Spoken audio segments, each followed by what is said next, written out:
Hi, good morning, everyone. Thank you so much. So this speaker series that I've been working with Planet Word on as the journalist in residence here is about helping the public better understand what the science of reading is all about.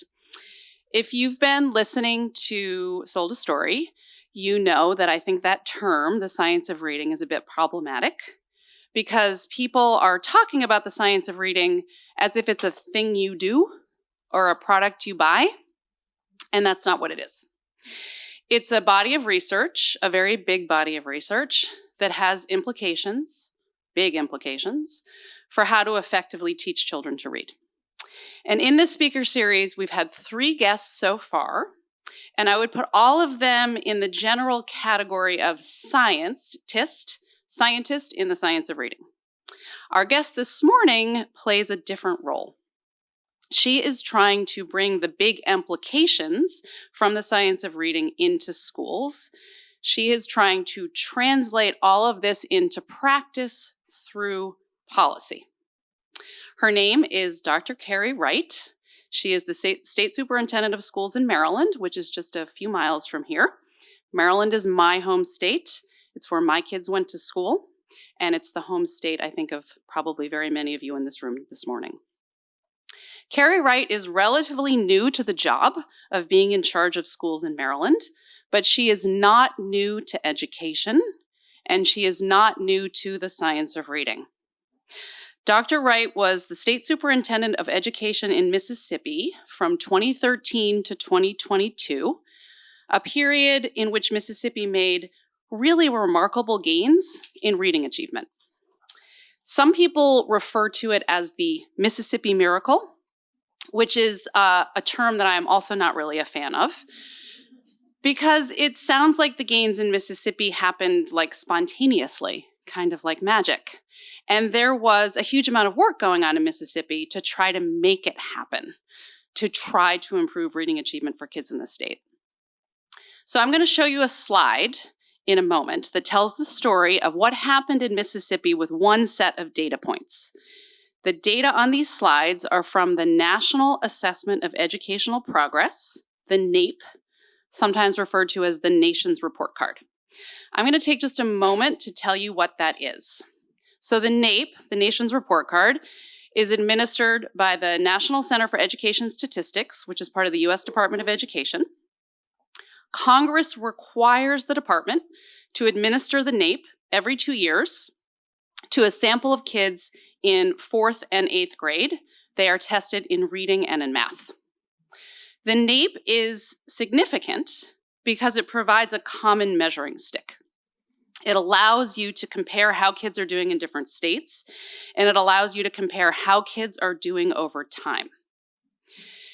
NAEP uses achievement levels to categorize student performance. The achievement levels are basic, proficient, and advanced. It's important to recognize that proficient means competent. And I think most of us probably want our kids to be more than competent, but it's important to recognize that proficient, as defined by NAEP, represents solid academic performance. Proficient is good. It's a pretty high bar. Basic is not a very high bar. So a 4th grader who scores basic on the NAEP reading test has only partial mastery of the skills they need. They are not on solid footing as readers. And kids who score below basic, those are the kids we really need to worry about. Those kids are way behind. So I'm going to show you this slide of NAEP data that shows what happened in Mississippi between 2013 and 2022. And because we're going to be talking about what is happening in Maryland today, this slide is also going to include the NAEP scores for Maryland and the national data, the national average. So we are about to see a slide that compares Maryland, Mississippi, and the nation on 4th grade reading. And here's what it looks like. So focus on the pink line first, maybe in that first slide. In 2013, Mississippi is down there at the bottom. In 2013, Mississippi was one of the worst performing states in the nation on 4th grade reading. Only 21% of kids were proficient. And as you can see in the second graph, nearly half of 4th graders were below basic. that really alarming category. Now, look at the pink line in 2022 and the progress Mississippi made. And look at the decline in the percent of kids below basic. Still alarming at 37%, but Mississippi is now at the national average. So Mississippi, once among the worst, was now on par with the nation. Now look at the green line. That's Maryland. So in 2013, Maryland was doing pretty well. Nearly half the kids were proficient. And more than 1 in 5 kids were below basic, but Maryland was outperforming the nation on that measure. Maryland was doing pretty well. Maryland was looked to as a top performer, a state to emulate. But look at the green line in 2022 on the proficient graph. Maryland and Mississippi were tied, and Maryland was now below average when compared to the nation. And look at the below basic graph, the kids we really need to worry a lot about, the kids who are just not reading well at all, not even close. Maryland was doing worse than Mississippi. 44% of fourth graders below basic. So think about that. A class of 25 fourth graders, 11 of them can't read on a basic level. Think about what that means for those children, and think about what that means for the teachers and for the other kids in the class. Think about how low reading achievement is affecting all kids, how it might be limiting the potential of what education can be, what school can be. This is really everyone's problem, and I can't imagine anyone better poised to talk about why this is everyone's problem and what can be done about it than our guest, Dr. Carey Wright. So please welcome her to the stage.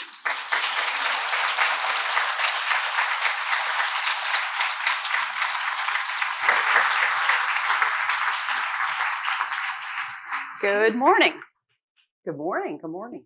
You good getting up there? I am. Okay, up these high chairs. Yeah.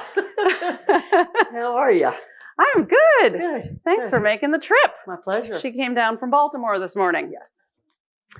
Okay, so before we begin, I just want to tell you again what we're going to do today. First, I'm going to ask Carey some questions. She brought some slides, and we're going to talk through some of those slides. And then we're going to open it up for questions, as Britt mentioned. So keep your thoughts and questions in your mind about what you want to ask as we go. So before we get into the work that you did in Mississippi and the work you're going to be doing in Maryland, I'm always just really interested in origin stories, like what's up with people's pasts and why do you do what you do. So you started your career here in Maryland. She's a Marylander. And your first teaching job was in Prince George's County during busing. Yes. So tell us a little bit about Prince George's County at that time, what was going on, and what your first teaching job was like. Well, it was an interesting year, shall we say. What year? So what year was this? 1972. Okay. 72, 73. So yes, I am that old. Just to let you know. But when that first started, we were hearing the rumors around the fact that busing was going to take place. And we kept expecting as teachers to get some kind of professional development or some kind of information. No. So we literally in January closed school on a Wednesday. We're off on Thursday, and Friday morning, half the population left and another half of the population came in. And the half of the population that came in were children that had never, ever gone to school with white children, ever. And it was the memory that I have that's so vivid, because we as teachers were out there, was just this, almost like this panic look, as you can imagine, these children getting off buses to an environment they'd never been in. And this was happening all over the county. And I was teaching 5th grade at the time. So I think what really then alarmed me that year was how low children actually were. Here I was in 5th grade, and the majority of my children were probably reading at a 2nd grade level, if lucky. And it really has been one of those things that's been ingrained in my heart, because that really was the impetus behind really looking at reading closely as a teacher, and also an empathy for those that struggle. So that led to a lot of my interest in special education and things of that nature. So that's kind of how it got started. Fascinating. Okay, so 2 things that are interesting to note is you saw this chaos of teachers suddenly having this new thing thrust upon them with almost no preparation. Correct. Okay, so we can see some parallels to today, I think, in some of the things that are happening. Okay. And empathy as a teacher. Yeah. Because I'm a firm believer that once a teacher, always a teacher. Yeah. So, and I've got to say, that is also what I've tried to live my life is through a teacher's eyes. Because even if I was a principal, I would say, picture your average third grade teacher and how much they can actually absorb in any given point in time during a year. And that's what we've got to keep as a bar, because you don't want to just throw everything at people. You want to build capacity of people in order to do the things that they want to do. And when you suddenly had a class of a lot of kids who were reading at more like a second grade level than a fifth grade level, that was a shock to you? That was a surprise? Oh, very much so. Because the children that had left were basically reading on grade level. And the children that arrived were not. But they deserved to be able to learn to read. And so that was really the process then that was really, I think, my first moment of, you've got to look at this child by child. You cannot look at this group by group. And so that whole focus, and I've said this many, many times, behind every data point is a face. And if you don't know who that face is, you're not going to be able to meet that child's needs. So that was really the beginning of my looking at every single kid in my classroom. Yeah. I want to return to that, and if I don't end up returning to it, maybe someone here can. But a really interesting question is, what do you do when kids are already in fifth grade? Like, what do you do with the older kids? So we'll return to that question. Okay. But now I want to, okay, so that was you're teaching fifth grade, early 1970s, you're in Prince George's County. Then you go to a very different county. Tell us what happens next. So the principal that I just dearly loved, who hired me, went to open a brand new school in Howard County. And I thought, well, maybe I'll go there. And so I reached out to him and he said, absolutely. So we opened the very first school that had been opened in a decade in Howard County. And that was Tell us a little bit of a difference in case people don't know. PG County, Howard County. So, well, where we were in Howard County, most of the children we were at Dasher Green Elementary, for those of you that know Dasher Green. And at the time it was a brand new school in I'm going to say middle to upper middle income community. Not necessarily diverse, I would say, at that time. I think Dasher Green's changed a lot, but nothing like what we were working with in Prince George's County.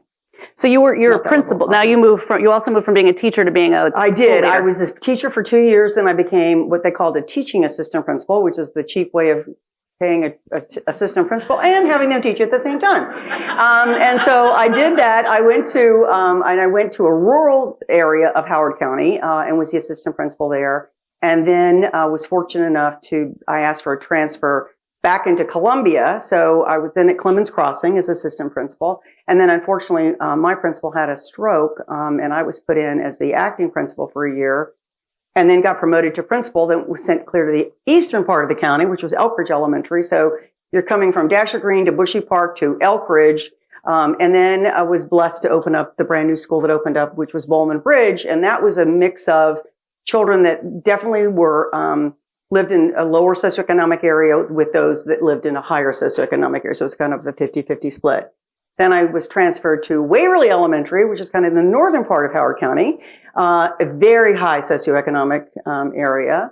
And then was asked, and all this time I've had this interest in special ed. I just need to say this a little bit, because those are the kids that need you so much. And as a principal, I was one of those principals that sat in on every IEP meeting, right? And my colleagues are saying, are you crazy? Like, why don't you get your assistant principal to do that? And I thought, no, because all the kids that are coming to that table are the kids that are most in need. A, and B, you started seeing trends of what was coming through. Whoa, how many kids have we been dealing with now with written expression issues? So it's that kind of thing then that triggers what your teachers may need in terms of professional learning. So by that, then I became the principal that the central office would call and say, oh, we need a class to open up a class of autism. Sure, bring them on.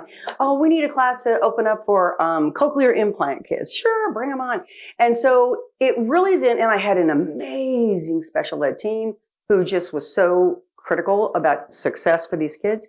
So then the deputy at the time then called me and said, would you be willing to come and lend your administrator eyes to special education in Howard County?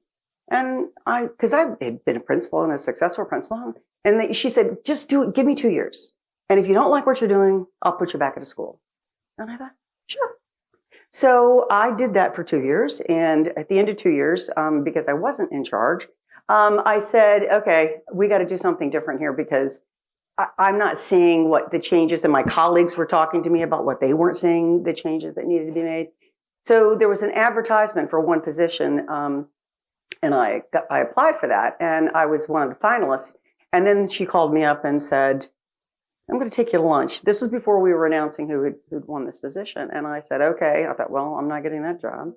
So I met her for lunch, and she said, I'm going to do some reorganizing at the central office, and I'm going to combine the office that you applied for with the Office of Special Education, and I'd like you to run both offices as the director. You just got 2 jobs. Yeah, I just got 2 jobs for the same money. Yeah, somehow I keep there's something going on here that I'm not picking up on. So she said, "Do you need the weekend to think about it?" And I said, "No, absolutely, I'll do that." So I did that, and then was recruited into Montgomery County as associate superintendent for special ed and student services, with very different charge.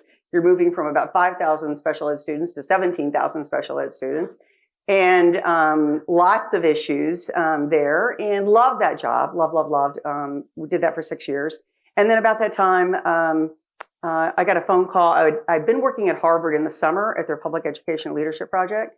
And I'd mentioned to the director there, I said, I'd really love to get back on the general ed side of the house, because it was about 10 years now that I've been supervising special ed. And she said, I think Michelle Ree's looking for a chief academic officer. Oh, this is DC. Yeah, DC Public Schools. Okay. And so I said, So I applied for that job, and was fortunate enough to get that job. And then my friends in Montgomery County really thought I'd lost my mind, because they said, you were leaving this well-oiled piece of machinery to go to the District of Columbia Public Schools. And I thought, yeah, because I'd seen what excellence looked like. And I knew we could do better. And that was really Michelle Rhee. And I think I loved working for her. And I think she took a lot of pot shots. But if there's one thing that was near and dear to her heart, was student achievement. And did that and was happy doing that. And then I got this call saying, you ought to give this some thought. And I said, what's that? And there's a state chief opening in Mississippi. Okay. And I'm like, a state chief's job? Like, I had no intentions of doing that. And I'd always wanted to be a district superintendent. And they said, Carey, look at your background. You're well suited to this. So I talked to my daughters. I talked to it with my daughters. And I said, what do you think? And they said, well, Mom, you've raised us. And I was a single mom for a long time. And you took care of Grandma till she passed. This is your time. If you want to do this, go do this. So I thought, well, I'll give it a shot and see what turns out, not thinking a thing about it. But I did ask the headhunter 3 questions. I said, I'm not from the South. And he said, yeah, no, the board hadn't said that. I said, and I said, I'm a woman, and Mississippi had never had a woman in charge down there. Yeah. And I said, okay, all right, I'll apply. And lo and behold, I end up with this job. And loved this job. I mean, these are jobs that you've got to really, really enjoy to do. And special person loves these jobs. Yeah.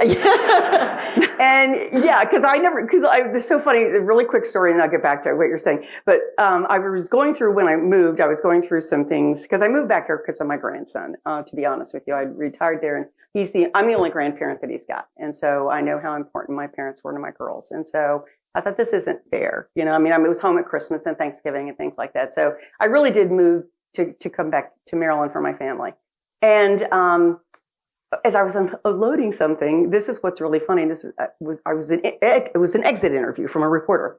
And so they said, well, what are you going to do when you retire? And I said, I'm going to open my own consulting firm, which I did. And I'm going to spend time with my family, which I did. But I'll tell you one thing I'm not going to do. I am not going to be a full-time state chief again. And it was like, ooh, Carey, be careful of those words. And I read it and I thought, oh my gosh, I can't believe I said that. So when I got the call for this job, I thought, Maryland had been so good to me, so good to my family, and in terms of their education and my experiences. And I thought, if I could just give back in some way, then I'll do that. And that's how I ended up in this job that I have right now. All right. Yeah. All right, good. Well, you got a little ahead of me, because I want to, okay, that's getting a round of applause. Yeah. I want to find out a little bit more about Mississippi, because Sure. I'm really interested in getting to what can be learned from what happened in Mississippi for Maryland. Yeah. So I still have this graph up here. So set the scene in Mississippi when you first get there. We see that the 4th grade NAEP scores here as this very low dot on the graph. Yep. So what does it look like? What does it feel like? What's going on in a state where half the students are below basic in reading? Well, to be honest with you, Mississippi had been at the bottom for so many years, I mean, decades. And I honestly believe that a lot of people had just given up. And I think there was a real culture of low expectations. Our kids can't do that, and the oh, ain't it awful, that kind of thing. Mississippi has the highest rate of poverty in the nation. And I think a lot of people just wrote off, a lot of kids in poverty.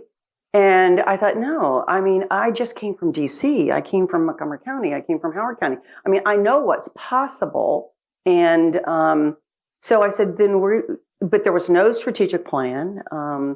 There was, in fact, I was looking around trying to figure out I said to my chief of staff one day, I said, what did all these former chiefs do when they were here? I mean, it was just kind of shocking to me because I thought there was just like no plan. And the state had not been, and when I say the state, I mean the agency, had not been leaning in and providing any professional learning. Districts were kind of on their own. You hear that whole thing about local control, but it is a right to work state. So there were no unions. There were associations of teachers or associations of superintendents, but not of, not the NEA and AFT and things of that nature. There was, I think the legislature had been trying to legislate education to get better. That let's pass this law and it's going to get better. Let's pass this law. But there was no strategic plan about implementation, about execution, about what should be happening in classrooms. And the teacher evaluation system was just out of control. I mean, I kept hearing from teachers that this is we're spending more time preparing for this evaluation form than we are teaching. And when I took a look at it one day, I invited the person in the office who was in charge of all that, and I said, "Bring me all the paperwork."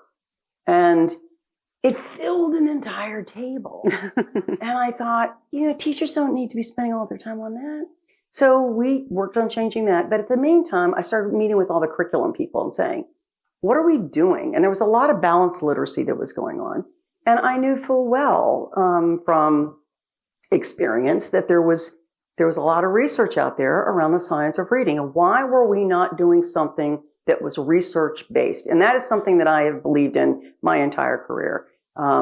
What does the research have to say about what works? And so I had a board that was backing up and getting out of the way, said, we hired you, go do you. I had a team that I finally assembled, I think, that was really believing in the same direction that we were. And then I said to the legislature, then we need some money. So they appropriated the very first year, not in a total. Well, here, so there's this big law. I'm going to go to this next slide. So like the year you come, this law passed. Correct. So tell us about this law. Did you have a role in this law? No, or did this was like your present as you? It was my present as I got there in November. Okay. And it's like, and here's this law you need to implement. So I started asking questions about, where's our early childhood? Who's in charge of early childhood? Oh, well, we don't really have anybody in charge of early childhood because there's another law behind this one called the Early Learning Collaborative Act, which was the first time money was put into pre-K. And then it was this, and it's like $9.5 million. Okay, we've got $9.5 million. And when you stop, is that a lot? Mississippi is pretty small. That's a lot of money. No. No. Okay. But I think the legislature thought it was a lot of money. Okay. And so after I took the money that first year and then went back across and said, okay, friends, we are far from being proficient. And I appreciate your $9.5 million, but we're going to need more money. So they said, okay, we'll give you $15 million. So I took it, didn't bat an eye, and that's what we had every year thereafter. But it was the first time that the state had ever said, we're going to focus on literacy. We're going to really lean in on literacy. But no one had done anything at all by the time I got there in November. So I said, well, we got to get this organized. So what we were trying to do, I said, we're going to lean in on the teaching of reading, of the science of reading. We're going to train this was a funny story I just told in North Carolina. I was just there 2 days ago. I said, this is mandatory training for every kindergarten through third grade teacher, special ed, general ed, and administrator. And nobody questioned. And so years later, somebody said, was it really mandatory? I said, no. I said, but the more I kept saying it, the more people just said, oh, we got to get all our teachers trained. Wow. Absolutely you do. And so, so we just kept rolling with the professional development year after year after year after year, and making sure that everybody knew what they were supposed to be doing. And then it also had, the last bullet you'll see is about a retention clause. And so that was really freaking everybody out. Like, kids are going to be retained. So I said to my team, I said, we are not going to talk about retention. We're going to talk about prevention and intervention. I said, those are the words I want out of your mouth, prevention and intervention. And I said, now we're going to tell all the parents what the law has to say. And in Mississippi, you get 3 opportunities to pass this test. One at 3rd grade when the statewide assessment comes out, one before the school year ends, and then the 3rd one at the end of summer. So the district's going to provide summer school in August. And then at that point, you are retained. But the other thing about this that I said to the teachers and in my team, I said, kids don't need just another year of 3rd grade. They're going to need something different. So we need to design what that different looks like. Likewise, those that barely make it over the hump to get promoted are going, those 4th grade teachers are going to need some help, because they're still going to be ending up with kids that are coming to 4th grade. So what is it we need to be providing to them to build their capacity to be dealing with that? So that's kind of the comprehensive nature of what we did. Okay. We're going to come back to that 3rd grade thing, because I think that's probably still remains one of the most controversial things in these laws. So, so you have, one of these slides was sort of what was in the law in 2013, then these key components of the law. Is there something different? This is kind of the, like, how you do it. This is how we did it. Yeah. We trained all the administrators and teachers. This is the other thing that was a pretty big deal for us. We used the money to hire literacy coaches. And I say that to say, we did not do what a lot of other states did, which was, when we got the money, granting the money to the districts to hire the coaches, because I wanted to control for quality. And it was God bless you. It was a pretty bold decision, because it was this local control. Who are you to be telling me, and sending me a coach? But I felt teachers owed it, that we owed it to teachers, that whoever entered into their classroom, they had to have the confidence in that they knew what they were talking about. They needed to know about adult learning theory, and that they were going to be a value add to that teacher. And so we then hired all the teachers, and the legislature expected us to hire 75 people out of the gate. Well, we hired 25, and they weren't really happy about that. But I said, just trust me on this. We'll get there. And by the time I left, I think we were about at 85 coaches for the whole state. For the whole state. Now, we needed more, obviously, but that was the money we had. And so some coaches were split between 2 schools, depending on the enrollment. Some had a full-time school, et cetera. But we then, we used our data. So we pulled out all of our statewide data, and we literally started with the worst school and worked our way up till we had no more coaches left. But we also said to districts, if you hire a coach, they can come to our training. So we trained our coaches every single month to this day. Once a month, coaches came in for training, because they too needed their own professional learning. And then any districts that had coaches could come to that training as well. And then the other thing is this assessment monitoring system, because that was done at the beginning of the year, middle of the year, and the end of the year. And those data were fed up to us, because then that then gave us information about how to deploy our resources across the state based on where the needs were, based on the results that were coming in. Yeah. So I first went to Mississippi, my first time ever in the state, in 2018, because I was interested in what was going on there. And so I sat in on some of those meetings with the coaches. Mm-hmm. That was really fascinating. The thing that really kind of blew my mind, and the thing that actually got me to go there, is not only were you training teachers and coaches and administrators, college professors, instructors in colleges of education were in this training. Yeah. So how did you get, and that wasn't actually mandatory either. No. So tell us about how you did that, because I think that is like, seemed like. That's a harder nut to crack. I'm going to be on, and all my college friends, I've seen you as you came in. We just invited them. And we just said, look, this is what we're expecting. And we're going to talk about a couple other laws that we got passed, but this is what we expect. We expect all of our teachers to know how to teach the science of reading, and we want you to know what we're doing. And so a lot of the professors said, "Great, we'll come to the training." And there were some that said, "No, I mean, I don't need your training." I said, "Fine." And then there were I'm a whole language person, which made me cringe. And having had a daughter that was brought up with whole language and another one that was not, I know the difference. And so it's like, fine, then that's fine. But I think what we were trying to do was invite them in so that we were hoping that syllabi would change and behavior in colleges with new teachers would change, because we were seeing what was happening. We were getting new teachers who were not trained. And for me, I just felt that it was a shame that we were having to spend money. After children had spent money for 4 years to go to college, then the state was having to come back in and spend even more money to make sure that they knew what they were supposed to be doing in terms of reading. And so we were trying to and a lot of people did come right on board, I've got to say. But there were others that just said, no thanks. I noticed when in colleges of education, you tend to have sort of the tenured faculty, and then there's a lot of instructors who are coming in, and a lot of them are former teachers and former principals. Just anecdotally, I was seeing in the training a lot of the people who were the former administrators, the former teachers, the lecturers, the adjunct faculty, and not as much the tenure track folks. Yeah, and that is really true. Yeah. I mean, that is really true. Because I even had somebody say to me, I don't need the true statement. I don't need this. I have a terminal degree. Mm-hmm. Yeah. Okay. So key components of the law, key strategies. I don't know what this difference is for you between components and strategies. No, I already talked about that. I already talked about that. Let's just talk for a second about the retention provision. Sure. Because I think this is really controversial. So, there is a decent amount of research that shows retention it might increase a child's feelings of failure, lead to school disengagement.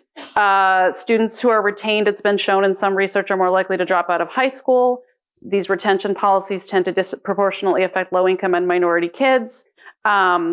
Maybe not so effective in the long run. So, why include this in the law? Why is this so important? Make the case for it. Well, I wasn't there, so I got to be honest with you, because when I got there, I was a little leery of the retention piece myself. But it's the law, and I thought that is not a battle I was willing to fight.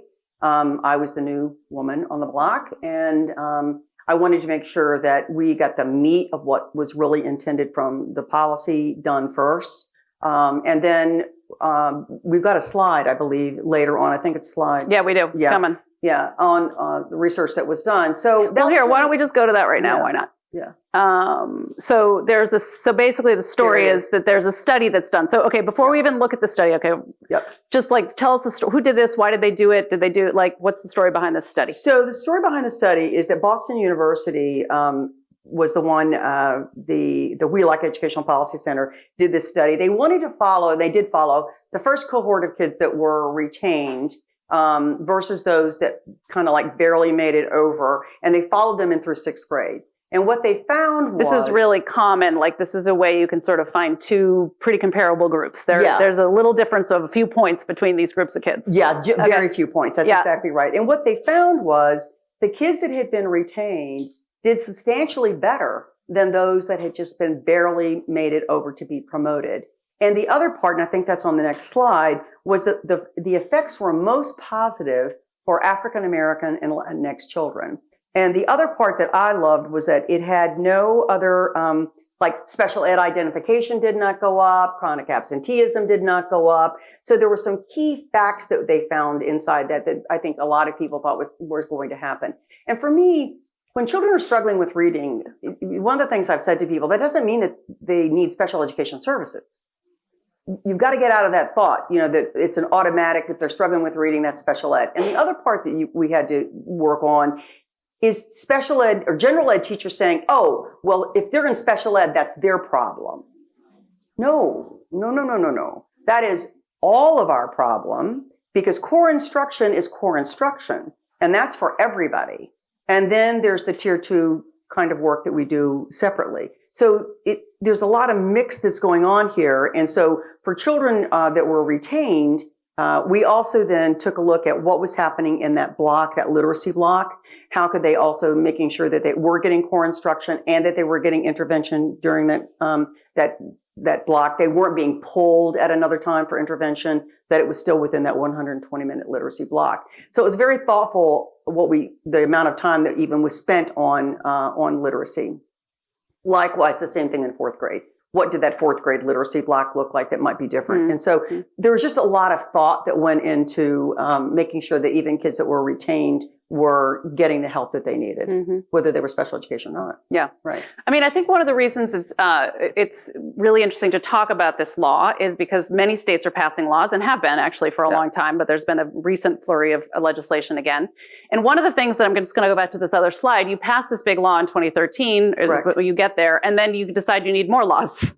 Yes. Or the legislature decides it needs more laws. I actually, there were several that we passed. Yeah, back on slide 6. So slide 6. So one of the things I said, okay, then let's do this. We're going to change the law to say, and the legislature, God love them, they were great to work with me this whole time. And I said, let's make sure that any teacher that teaches in Mississippi has to pass a test that shows that they know the science of reading and can pass that test. And so we did an RFP, we did the foundations of reading. Yeah. Yeah. I mean, there's a lot that goes into this. I mean, people just think it's like, okay, say what you need to have done, and then you just sit back. But it's not. It's a lot of getting feedback from teachers. I had 400 teachers on a teacher advisory. I would meet with them regularly and say, what do you need? What do you need? What do you need? Where are you struggling? I had a superintendent's advisory. I had a principal's advisory. I had a student advisory of over 100 kids. You want to know the truth? Get 100 kids in the room, they'll tell you. And so it was through all that we then said, okay, we passed this law. And then we required the individual reading plans, making sure that kids that were struggling had a plan. And the other part that I failed to mention, there's a requirement in the law that parents have to be notified within the first 30 days if their child is struggling in reading. And it can't just be Carey is struggling in reading. It's Carey is struggling in reading. And here are the specific strategies we are going to be using with Carey during this quarter. And then that same letter went home every single quarter. So I did not want I'm a parent. I did not want any surprises, for parents at that time. And then there was a big interest in the community around dyslexia. So there were 2 different laws that were passed around dyslexia. The one that was most controversial was the next one. Right now, the law said we had a 5-level system. 1 was the lowest and 5 was the highest. And the law said all children had to do to get promoted was pass over level 1. Well, what do you do? Write your name on the paper, And so I said, that's not even close to proficient. So I went across the street and I said, I think we need to raise the bar. We've got a lot of kids that aren't proficient. We need this taken seriously. So if 4 is proficient, let's just say they've got to get at least 3 or higher in order to pass. And it was oh my Lord, it was this is going to be awful. We're going to retain all these kids. And I said, but give this districts 3 years. We'll give them a 3-year runway. So we're not going to just pass it and put it in play next year. Everybody knows this is coming. So the ed chair, Greg Tollison, who was the ed chair of the Senate, who's now a judge in Mississippi, told the story years later about this interaction that he had with me. And he says, I'm sitting there and I'm thinking, this is 2016. 2019 is an election year. This is in his mind. And he said, if this doesn't work, and it's an election year, and I'm support. And he's telling this group, it was the National Association of State Boards of Education. It was their conference, and he's telling the story. And I was looking at him like, he never told me that story. And he said, but we'd worked with Dr. Wright. I had confidence in her. And he said, and I thought, this is the right thing to do. Well, lo and behold, that was exactly, it shocked everybody because our pass rates were almost identical to those of before. And it also sent a message to teachers. You're doing what you need to be doing because our kids are hanging in there. They're starting to grow. They're starting to show areas of proficiency. And so it sent a very powerful message to teachers that what they were doing was correct. And it sent a very powerful message to the legislature because one of the things that I did each year was I would go back to them and say, when I was doing my budget presentation, I would talk about return on investment. I would say, these are businessmen and businesswomen. So I would say, you gave me $15 million. Here's your return on investment. And so I was stopped midway during one of my presentations by the lieutenant governor, and he said, I got to stop you right there. He said, you've gone through 10 slides and you've not asked me for one dime. And I said, that's coming. I said, but I need you to know what I've done with the money you gave me so that if I'm coming in and asking for a little bit more in this area, you're going to know why. And that really resonated with them because that was keeping them apprised, not only of what we were doing with the money, but what the results that we were getting as well. It was notable on the previous slide, you added dyslexia screening Yes. later. And it's interesting because I think a lot of the legislation that has been in states over the past 10 or 15 years has really been motivated in some cases by parents who are really fighting for that. So can you say a little bit more about how that, I mean, I'm not going to say it was an afterthought, but it wasn't the first thing on the agenda. No, it wasn't. But we started listening, to parents and to getting feedback from community members that there were a lot of children struggling with dyslexia. And we had a rule that you had to test for dyslexia. Well, at the time, I think that's probably the reason I pushed it off until I found out the districts could design their own dyslexia screener.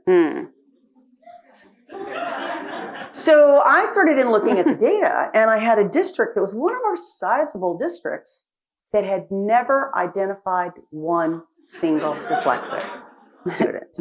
So I went across to the legislature, and I said, let's come up with a list. Let's put out an RFP, let's vet these, let's make sure that they are reliable and valid, and districts can choose from one of those 5 screeners, but no more can you use your own handmade screener. Well, lo and behold, right? So guess what happens? You go back to that district and son of a gun, they were able to identify children that needed help. So it's that kind of thing that once you start listening and talking and getting that feedback loop, it's like, oh, we really do need to be digging into this a little bit more. Just like let me just say something about our test scores too, because this is significant. I'm going to actually go to the test score thing. Yeah. Okay. Great. So when we were touting, our old assessment was touting 65 to 70% of our kids were proficient in reading. And on the Mississippi State test. Oh, yeah. So I go down there, this is what I'm getting. NAEP comes out, and it's 22. See, that's what NAEP is for. Yeah. And I said, and there was an honesty gap report. Those of you that are in the audience probably have read it. And I said, Mississippi is not going to be the poster child for the honesty gap. And I said, so we then redid our assessment. First, we redid our standards. Let me say that first. First comes first. Redid the ELA and math standards. Then put out an RFP for a brand new assessment. And I said, I want it mirrored to the rigor of NAEP. And we started basically cleaning up, because what I found out, and those of you that statisticians in the room that shocked the daylights out of me, I said, are we really testing for proficiency? Because I kept hearing the superintendent that was coming to the table talking about, we have this many kids at basic, this many kids at basic. And she was like really proud of it. And so I went back to I said, what is our cut score? Our cut score was at basic. So did we have 65% of our kids? Yeah, but not at proficient, at basic. So I said, for Pete's sakes, we got to make sure when we do this assessment, I want parents to know and teachers to know when we say proficient, we mean proficient. And so slow and behold, then when our test score, I think we've got a slide there, our score started coming out, we were starting to mirror NAEP. And so right before the 2019 results came out, it was funny, I was telling Alex this story. I had been invited down for the NAEP Day. NAEP Day has a big day that they It's coming next week. It's coming next week. Yes, it is. I've heard that you've gotten a preview also. I have. She knows, but she can't tell us. And so I said to my team, they wanted me to be there to participate. And so I said to the team, I said, you don't think they would have invited me if the news was bad, do you? And they said, oh, no, Dr. Wright, it's got to be good news if they're inviting you to. I said, are you sure? I was like, oh, gosh. So I went a nervous wreck, like not having any idea. And so we get the news that in 2019, Mississippi's fourth graders were #1 in the nation for their gains in fourth grade reading and fourth grade math. And so they knew that, and I did not. Well, the governor apparently. And they were, if I'm not mistaken, it was the only state that had made gains? We made the largest gains. The largest gains, yeah. Okay. And our students in poverty, which was a bigger pride for me, our students who lived in poverty outperformed their peers nationally and across the South. Yeah, that was big. That was big. And the governor at the time, Governor Reeves, was in Chicago, and he said, I could not believe it. He goes, I opened up the newspaper. He says, I've never seen Mississippi's name, and we're #1, And so it was a really big deal. But it's been a big deal every year. And I think that in 19 and then again in 22, and then you'll see the results come out next week in 24, it's a way that states really need to be paying attention to. And a lot of, we've been trying to, I served on the National Assessment Governing Board. I was blessed to do that for a couple of years as well. And it really does give you a sense of where you are in relationship to your peers. And also looking back at and Emily's right, looking back at your statewide data, how closely is it mirrored? It doesn't have to be exact, but it should not be 65 to 70% and 22.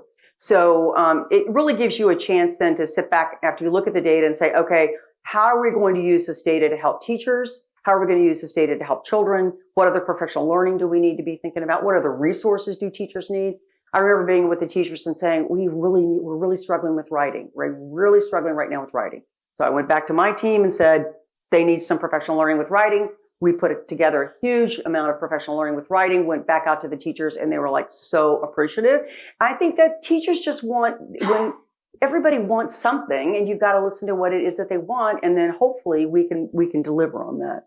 You mentioned, I thought we're going to move to Maryland now, because I want to ask two big questions, sort of like, what's the story in Maryland? Yep. And what are you going to do about it? But I want to, and then there's that. But I just want to look at a few different student groups, because we talked about this a little bit already, and if other people want to ask questions about retention. So, but I'm just going to go, let's see, okay. I just want people to take a look at this. So farm eligible means free and reduced price lunch. Yes. So this is low income kids in poverty. So just take a look at that. So the green line is Maryland. 61% of fourth graders from low income families reading below basic. So just think about that one. Yeah. We're going to go to Black students.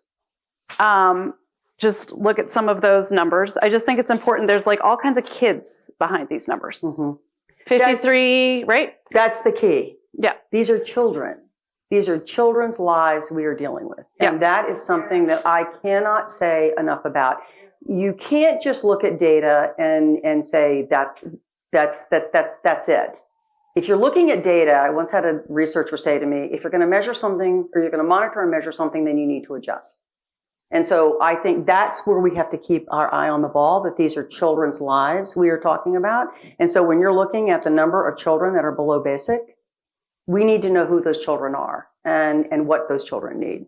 53%, let's see if I'm getting it. 53% of Black fourth graders in Maryland below basic. That's correct. I have that. So okay, and just now Hispanic students, because I just think it's important to think about these different groups. So these are real children, so many of them.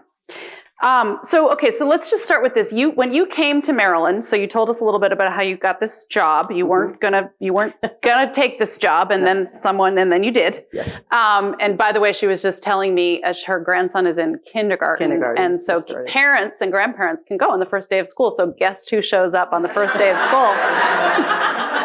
I warned them I was coming. I told the superintendent I'm on my way. And your grandson suddenly saw Cece? Is that what he calls you? He calls me Cece. What? Who is Cece? Because there's all these photographers and all these people. And that night he said to his mother, he goes, what was Cece doing at my school today?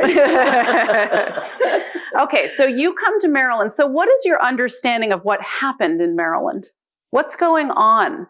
Maryland compared to Mississippi compared to the national? Well, I think what alarmed me, to be honest with you, when I looked at the data and when I returned, I was a principal for a number of years in Maryland. And in any given year in Maryland, we were butting heads with Massachusetts as to who was going to be number one. I mean, we were, no doubt about it. And it was great pride that Maryland took in its educational outcomes. And I looked at this and it was like, what happened? I mean, I was the first one to say that. What happened? I can only surmise. You have to be, as a state superintendent and a local superintendent and a principal and a teacher, you have got to be on top of the information that you're being given about children. You've got to be on top of the data. You've got to be looking at it on an ongoing basis, not once a year. You've got to make sure that you are seeing kids growing. And you are listening to what teachers are telling you about what their needs are where professional learning is concerned. And I'm just stunned, that, and let's just put COVID to the side for a second. Because even if you look at this slide before COVID, it's still heading in the wrong direction. And so and I'm also one to say, our little ones were the ones I felt that really suffered the most during COVID. It's hard to teach little ones to read when they're watching you on a screen versus having them sit in front of you. But we can't continue to use COVID as an excuse for why children are not learning. Children come to the school every single day. Thank you. But I mean that. I mean, as somebody once said, parents are giving us the best they've got. They're not keeping the good kids at home, right? And so they're turning over their little ones, the people they love the most, to you and in your care. And I take that very seriously. We've got to make sure that we are thinking about what's happening in classrooms. That has to be the number one focus. And you've got to be on point. That's the accountability that I hold myself to. And I think that to me is what's most alarming but it's also the opportunity that we have now. Because as you've seen, things can be turned around. It takes a lot of work. I was laughing, and I agree with you. They call this the Mississippi Miracle. This was a marathon. Mm-hmm. I mean, this is roll up your sleeves, get busy with work, do the hard work each and every day. This isn't a quick fix. There is no silver bullet. If there was a silver bullet, then I would have made $1 million how many years ago, right? Any of us could have. This is work with children. And some kids get it, and others get it, but it takes a little bit longer for them to get it, and that's okay. But they've got to be moving in the right direction. So for me, I'm taking this standpoint. This is where we are. This does not mean this is where we can stay. I've seen it happen. And so there are key elements to this. There's key strategies that need to be put into place. This is doable. And we've got to make sure that people's mindsets shift that way. Because sometimes it's easy, particularly if you're working in a district that's a high-performing district, to kind of sit back and say, hey, we're such and such a district, and we're doing all right. But let me tell you what happens. What happens is, in the aggregate, things get masked. And so you've got to dig below the aggregate. Because you can be in a high-performing district. One of the things in Mississippi, in our accountability model, we examine the growth of the bottom 25% of students. So growth overall, but growth of the bottom 25. So even if I'm a top-rated school, I'm still going to have a bottom 25%. And so I said to the superintendents, when you go out and visit schools, say to the principal, have you identified the bottom 25%? And if that principal looks you in the eye and says yes, say, show me the list. And if they show you the list, say, what are you doing for that kid right there? And point to somebody's name. Because that's the level of detail that it's going to take to make sure that all kids are growing. And so that's been my approach my entire life as a teacher, as a principal, a district leader, and a state chief. That continues to be my approach. That continues to be my message. And that's where we are. I mentioned that the NAEP scores are coming out next week and that you know and we don't about what it's going to show. I predict it's going to be pretty grim in the aggregate and the average.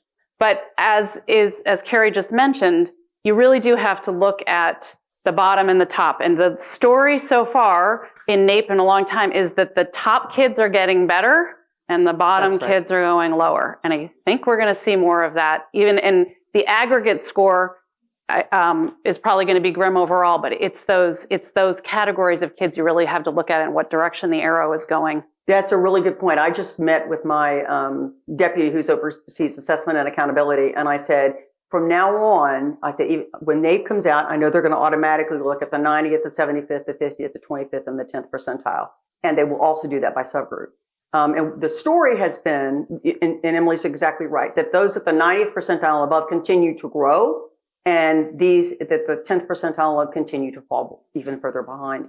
So I said to him, when our statewide data come out this year, I want that same level of presentation. I want to see what's happening. I want to trend data. I want to see what's happening at the 90th percentile, the 75th, the 50th, the 25th, and the 10th, to see then, are we mirroring what's happening with NAEP or not? Mm-hmm. And which students and which student groups do we need to be really doubling down on? So I'm glad you brought that up.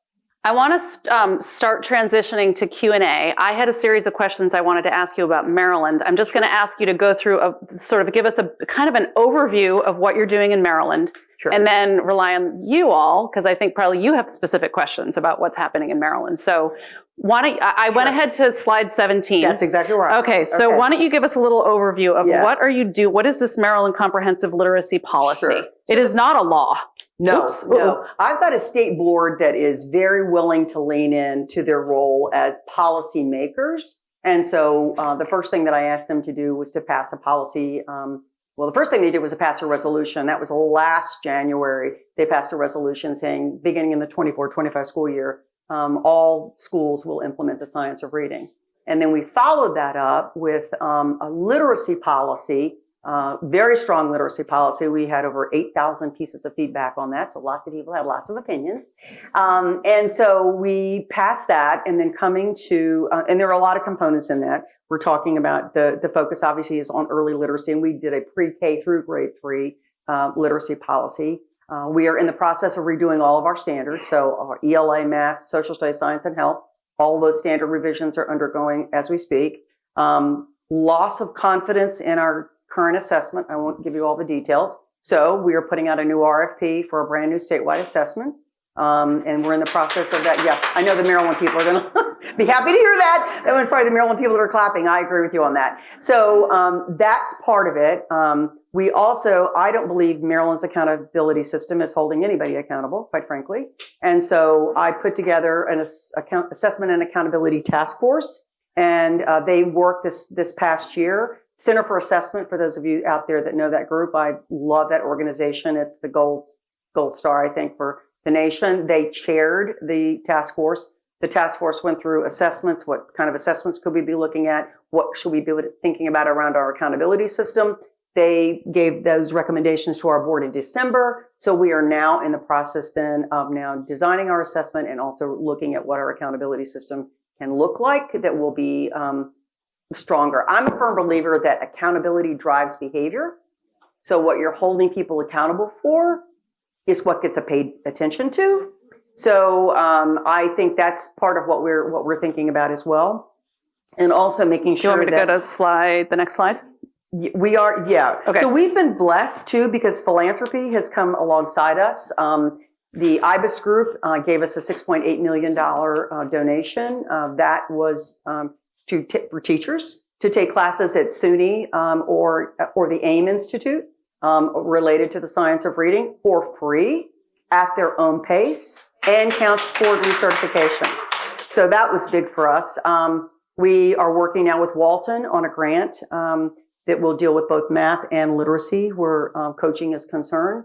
There's some money in the governor's budget, if it remains in, for additional coaches for us to deploy across the state where literacy and math are concerned. And a lot of professional learning that we're going to be changing the model that Maryland has had. I'd be the first, I'm going to tell you right now, my jaw dropped when I found out that teachers were having to pay large amounts of money for professional learning. Like, what? I mean, coming from 9 years of what we did for free and offering teachers the CEUs or whatever it is you want to call them for recertification. So you're going to hear a lot more about that because I think also that gives us the ability to control for quality of professional learning, making sure that teachers are receiving what they need to be receiving. The same thing is true for principals. Those are and right behind that is coming an adolescent literacy policy. So we did Okay, good. I wanted to ask about that. Yeah. Let's end on that one. Okay. So that kind of gives you the big overview. There's a lot that's going on, but a lot of good things I think that can come from this. And I think the team is really, the team is there working at a good fast pace. And that's what we're there for. The other part that I should say to you is I'm a big believer in servant leadership, and that is one thing that I've said my entire career. We are here to serve the districts, the teachers, the leaders, the families. This isn't just a job. This is an opportunity for us to make a difference in the lives of children forever. And so that's really what I want. I had cards made same ones I had made, but I had cards made that said, is what I am doing now or what I'm getting ready to do going to impact student achievement? And every office has that. So it's just a reminder, but I don't care if you're in the finance office, you're doing things to put things in place that finally get to schools to put things in place in front of children. So it's that connection that we all need to see of where we are. And so, a lot of good work to be done. And I'm excited to be here to do it.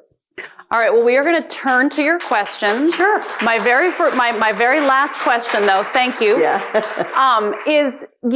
Is there anything that you learned in Mississippi or a mistake you made there that you don't want to make here? Like, what are you bringing from there to inform how you're going to do things here? Lord. Well, if there's, I think the biggest difference that I see, and let me also say, I've never considered myself a political creature, but let me be very honest. This job is a very politically charged job. And so I learned that lesson, I think, very quickly in Mississippi, in a very naive way, I must say. But it was a strong lesson that I had to learn, that don't make assumptions simply because it's something that you feel is good for all children, that everybody's going to agree with that.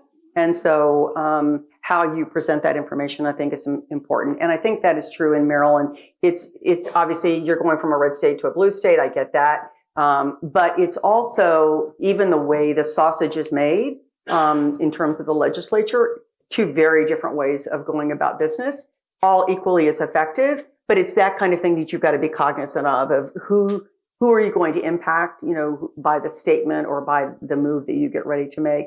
And I'm blessed to have a state board that is very, very supportive. The governor is nothing short of amazing. He has been so supportive. Education is one of his key pieces that he's pushing in Maryland, as well as trying to eliminate childhood poverty. But when you've got that level of support, it really does make the job so much easier, that you're not having to spend time convincing people that things need to change, and being transparent about what needs to change. Mm-hmm. Yeah. Well, thank you. Let's go for questions. There was definitely a hand up right over here really fast. So who has the micro? Okay, here we go. Will you tell us who you are? Absolutely. Okay. I'm Saroja Warner. Dr. Wright, I don't know if you remember me. We worked together when I was at CCSSO. Yes, your face does. On the diverse learner. Yes. Yes. I appreciated what you shared about the 25% and then drilling down, and what are you doing for this child? What the data shows is that, unfortunately, that 25% is typically and often kids of color, kids impacted by poverty, kids who don't speak English as their first language.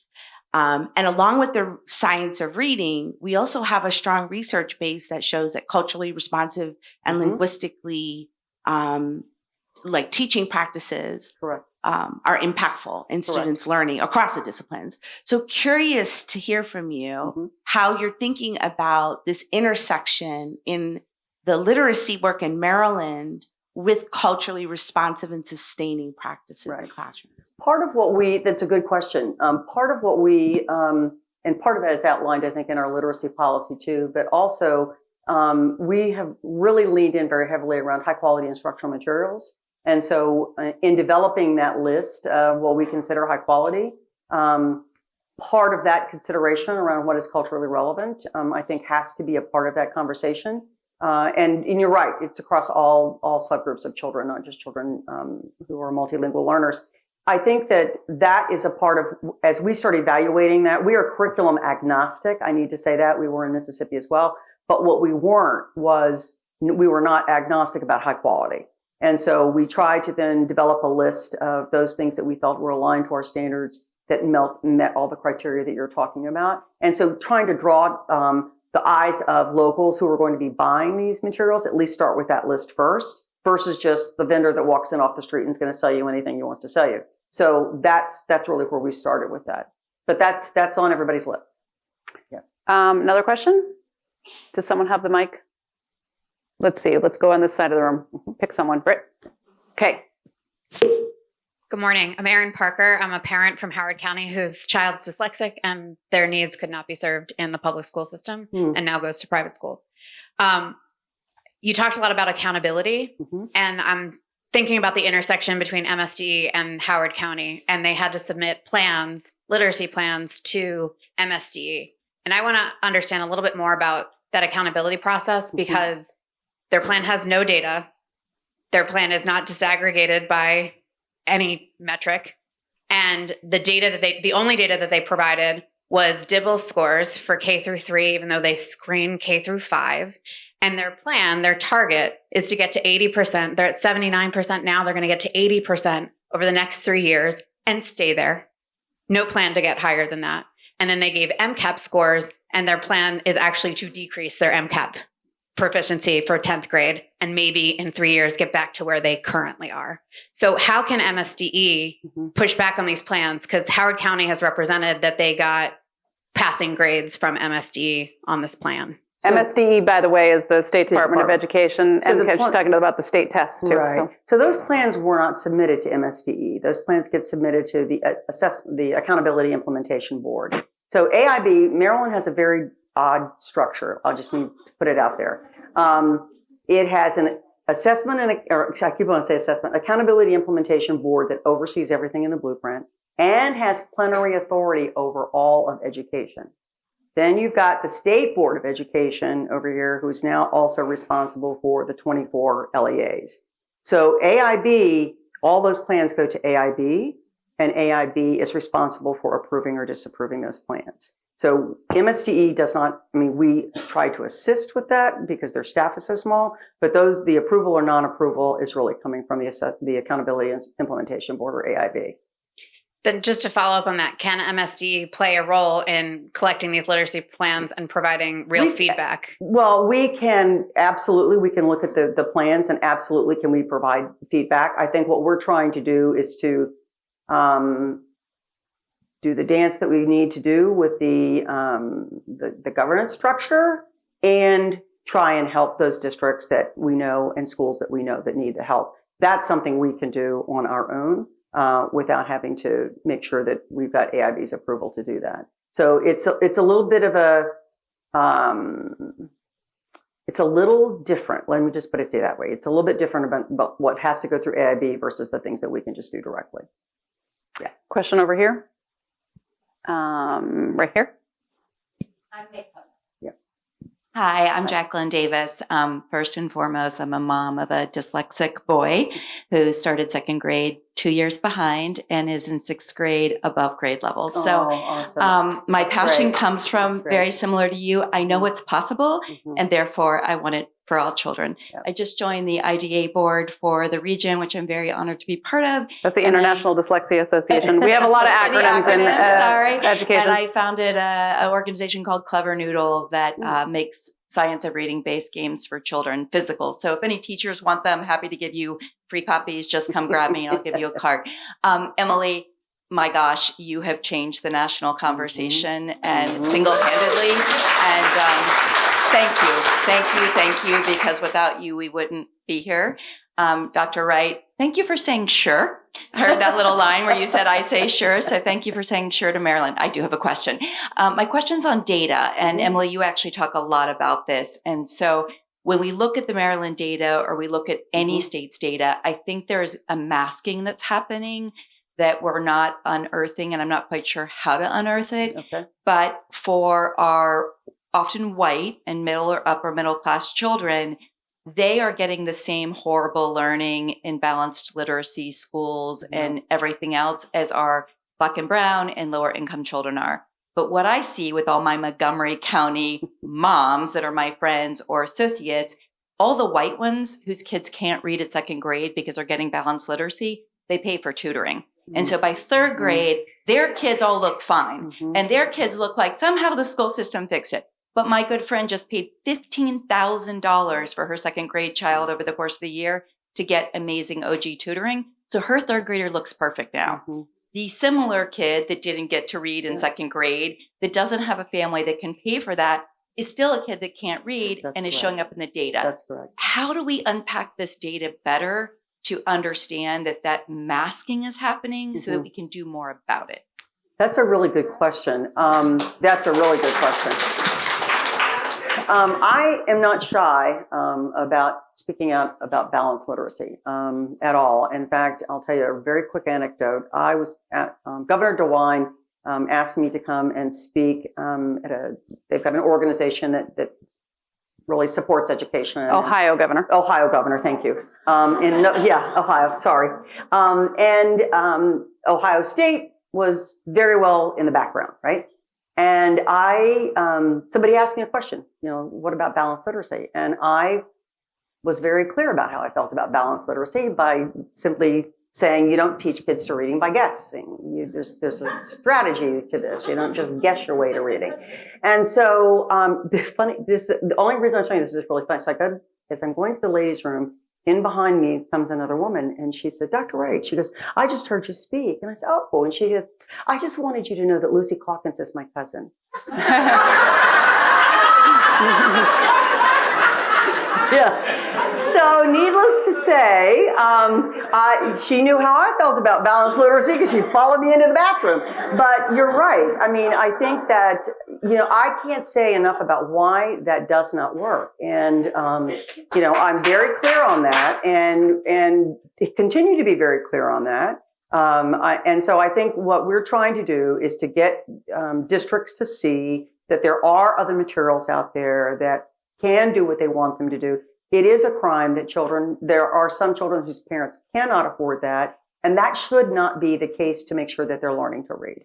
And so this is the beginning of this marathon, and so all of this has to be taken into play. And I will take that suggestion back actually to the department to see how we can go about collecting more data around what's actually being implemented in each of the 24 districts. So that's something we can do. You're welcome. Do we have maybe a question in the back? There's a bunch of people in the back there. Hi, my name is Tracy Sherman, and I'm the mother of a dyslexic child here in Maryland. She is currently in 11th grade, reading on a 6th grade level, and with some foundational gaps from second and third grade level that should have been learned by now. Yeah. I would first like to thank you for taking this position and having so much empathy, understanding, and realizing that these are children's lives that we're dealing with. We filed the due process hearing last February, and we just had closing arguments yesterday. So it's been 11 months. I'm not sure about anything that can be done to, speed, we respect the process and everything, but to get children the services quicker than that they definitely need. And I'm just at a loss that she keeps being passed along from grade level to grade level if she's that far behind. Yeah. So can I ask a specific question off of your comment? Yes. Which is, so you said there's an adolescent literacy plan coming. Yeah. So what do you, as schools are really taking a good, clear look at early reading instruction, what do you do and what are you going to do from the policy side? What do you do about a kid who's already in 4th grade or 6th grade or 11th grade? Well, that's really where I think that, and I love my secondary friends, so don't misunderstand what I'm getting ready to say. But sometimes I think at the secondary level, secondary friends get caught up into, I am the math teacher, I am the social studies teacher, and forget that there's also a reading component to math and a reading component to social studies. So what I'm trying to think about is how do we get an intervention block of some kind built in that students can have the opportunity for additional intervention. Because this really is a major stumbling block. Yes. There's no time in the day to teach a kid to read once they're beyond 3rd or 4th grade. There was a company that came into our high schools and worked with our high schools in Mississippi to redesign the schedule in such a way that everyone had a responsibility for teaching reading at some point in time without having to hire additional staff, but also freeing people up that obviously did that work as well, and maybe putting somebody else in that classroom or using a portion of that day. Let me give you the example. A lot of our high schools are 4x4s, 2 classes, 2 90 minutes and 2 90-minute classes in the afternoon. Well, brain research, and my good friend from the University of Maryland can tell me if I'm wrong on this, DJ. But it's really the simple way of thinking about it is that your brain is able to absorb your age plus 5, and as you're sitting, getting messaging sent to you. So if you're thinking about your average teenager of 15, so you're talking 20 minutes, right? Ish, right? And what have we done? We've thrown them in a 90-minute period. So what I'm thinking is, how then do we help our high school friends in that 90-minute period use part of that time? Let's give them the 60 minutes if they want the 60 minutes. A lot of the high schools are still on 7 or 8 period days, which run about 57 minutes. Even if they took the 60 minutes for the lesson, that still would give them 30 minutes for an intervention block. And so I just think it's a different way of getting people to look at how we use that. I don't think there's enough attention paid to the master schedule, because the master schedule speaks volumes about what you do during the day and how much time you give to something. And so that was something that I coveted as a principal, because when I first got to one of my schools, I think it was one of the special ed teachers and maybe a music teacher that were doing the master scheduling, but they were doing it around their schedule. And so, well, we're starting this year, we're going to do it around the teacher schedule, teaching and learning. So you've got to make sure, and I think there's ways that we can be looking and offering suggestions to our high school friends and our middle school friends around what does that master schedule, what could that look like in order to provide that intervention-based programming. And you're right, Orton Gillingham is an amazing program, and how can we get more teachers trained in that, even if they're general ed teachers trained in Orton Gillingham. So I think there's ways that we do that. We just have to go about it very sequentially and making sure that it's doable for folks that are in the schools. Yeah, but a reminder to bring all you learned about training here, because I have heard about, middle schools that try to do this, and they do that thing where, well, all the teachers are going to teach reading and you're going to get, an intervention block for 20 minutes. And the teachers are like, but no one told me what to do, or That's gave correct. me good materials, or gave me a good training. That's exactly right. You can't just say, here, go do it, right? You got to, and there's some teachers that know how to do this automatically. Please don't misunderstand. I would never say that nobody knows how to do that. My good friend Danielle's sitting in there, so she can vouch for me. But you've got to be able to help teachers see what's possible, and I think what we're saying is, here's a way to do that and provide that professional learning that is needed for them to see, how can I make that work in my classroom? And I think that's possible for all teachers. And so we just have to figure out a way, what does that look like, and then offer lots of suggestions so that people have a list to choose from. Okay, another question, another one in the back. Okay. Good morning. Good morning. Morning. My name is Maya. It's very nice to meet you from the back of the room. My question was about secondary literacy, but I think you've covered that. Mm-hmm. My question now is about teacher retention, recruitment, and ongoing professional learning. Mm-hmm. Specifically, I'm pretty sure research consistently shows that teachers that have more experience tend to be stronger teachers, right? It's not a 1-for-1, but generally more experience makes you better at the job. I also have been hearing anecdotally about there being lots of teachers who are leaving the profession. Even before the pandemic, there was a bit of a teacher exodus. And so as I'm thinking about how to create systems where students are best prepared to learn how to read in an ongoing fashion through grade 12, I'm really curious how the teacher recruitment, retention, and professional learning factors into your thinking about improving Maryland's reading outcomes. Well, there's a couple of things. I think the research also shows that teachers leave if they don't feel supported. And it really has nothing to do, quite honestly, with the pay or with, most often it does not have to do with the pay. But if they're not feeling supported by their current administrator, usually it's administrative support or support somewhere within the system that they can go to. I think that's a part of what we're trying to create here, is making sure that teachers are feeling supported in their work. I may not be at your school, but if I can provide you support, people will hopefully do that. The blueprint in Maryland, the Blueprint for Maryland's Future, has raised starting salaries to $60,000 a year as a starting salary. That is a great place to start. You're trying to build career ladders for teachers and thinking about other ways to recruit them and retain them. I think the nation is looking at recruitment as well, and retention. There's a lot of grow your own programs that are starting to take place. particularly in what we're finding the most success with are those Grow Your Own programs that are in hard to staff areas or hard to staff districts, because you've got the community there that may want to do that. We also used a strategy in Mississippi with teacher residencies and with our universities. We had philanthropy come alongside at the beginning, but then when our ESSER money came in, we really dumped almost $20 million into teacher residency programs. So we could grow teachers in a teacher residency, pay for the tuition, pay for the books, pay for a mentor, and then they could then come and teach in our schools. So there's a number of ways to do that. Right now, the governor's budget does include a significant amount of funding for Grow Your Own programs as well, and also funding for a teacher leader academy and a principal academy. So I think there's a lot of strategies that are out there, and I think what we're trying to do is pick and choose those that we know have been successful in the past. I mean, I think it's a great question because I think this really ends up, it can really undermine a lot of efforts that schools and districts are making now with really training teachers. If the teachers are leaving, either they're leaving the profession altogether or they're going to another district,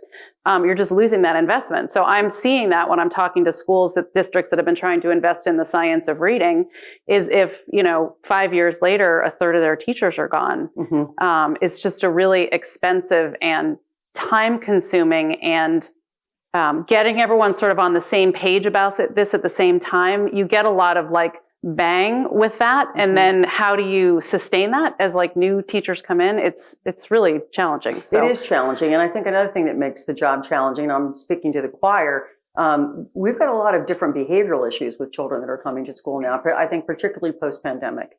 And I think our little ones, we've got little ones coming in with a lack of self-regulatory behavior. And so if you're a teacher that's not been used to that, it's how do you handle that? And that's a legitimate question. So as we are looking at the academic outcomes and academic strategies, we also need to be looking on the behavioral and mental health side to say what kinds of services do we need to be able to be providing in our schools, and help that we need to provide teachers in order to be able to know how to deal with the new behaviors. And also absenteeism is a huge issue, especially in the wake of COVID, not just among kids, but among teachers too. Yes. And that's really important. Think you can, a school can be, offering incredible reading instruction. That's right. But if I was just looking at some data from Ohio, I hope I'm getting this right. I think it was about 25% of kids were chronically absent last year across the state of Ohio. So that means they're missing 10% or more of the school year. And some of those kids are missing 20, 30% of the school year. So it doesn't really matter what you're doing to improve reading instruction isn't going to matter if a kid isn't there a third of the time. I'm glad you said that, because it's a total school strategy, and it's not just one particular thing.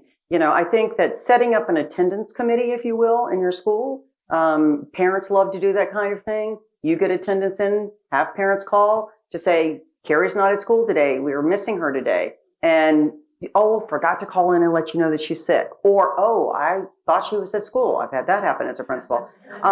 And so I think that's a part. Parents need to know that you care enough about their children to even find out why they're not there. And that can be going on while you are also doing these other things. But it's not just one thing. You've got to have these strands of activities going on inside a school that makes the whole school then more successful. It's really interesting too, because I think we're talking a lot about reading instruction and reading programs and having a list of high quality materials. And I think some of what's getting forgotten is the whole school reform aspect of this. And that was a really popular thing to be doing. Back in the late 90s, early 2000s, this idea of a whole school reform model was a big deal. We actually have some new episodes of Soul to Story coming out soon, and they tackle some of this that we may not be thinking big enough of. All we're thinking about is changing your reading curriculum. That's correct. There's a lot more to it than that. That's correct. That's my principal hat speaking. I think we have time for one more question. So who's got a question right back there?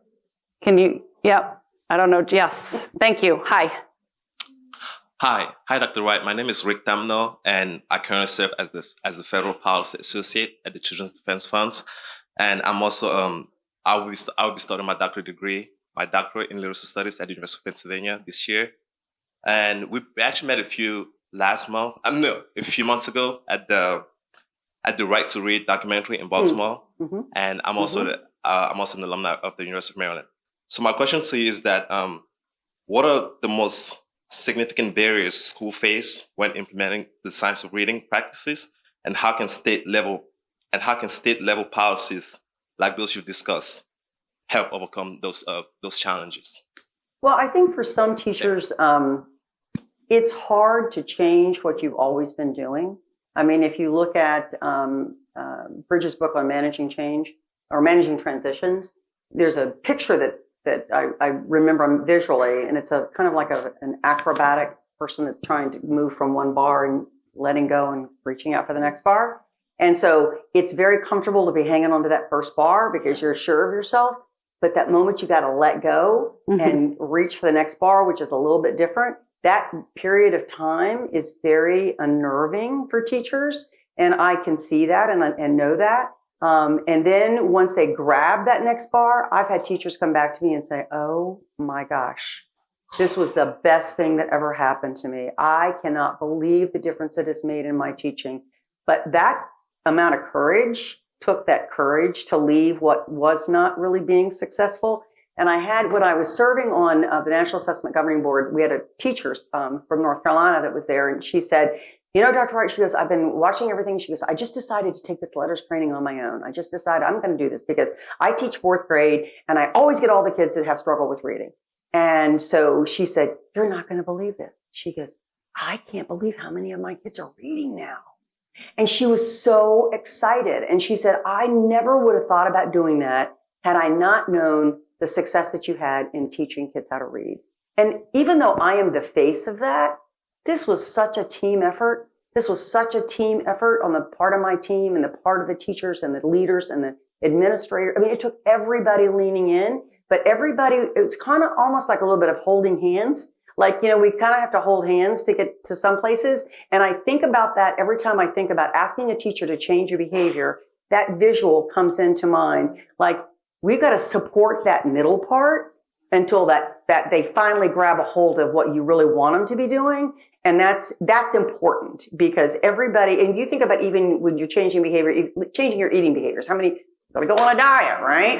And so you gotta stop eating something to start eating something else. But it takes that period of time till that behavior gets changed. And so I think our job is to really support that as much as we possibly can, listen to the people that we serve, and then we will get there. I have no doubt we will get there.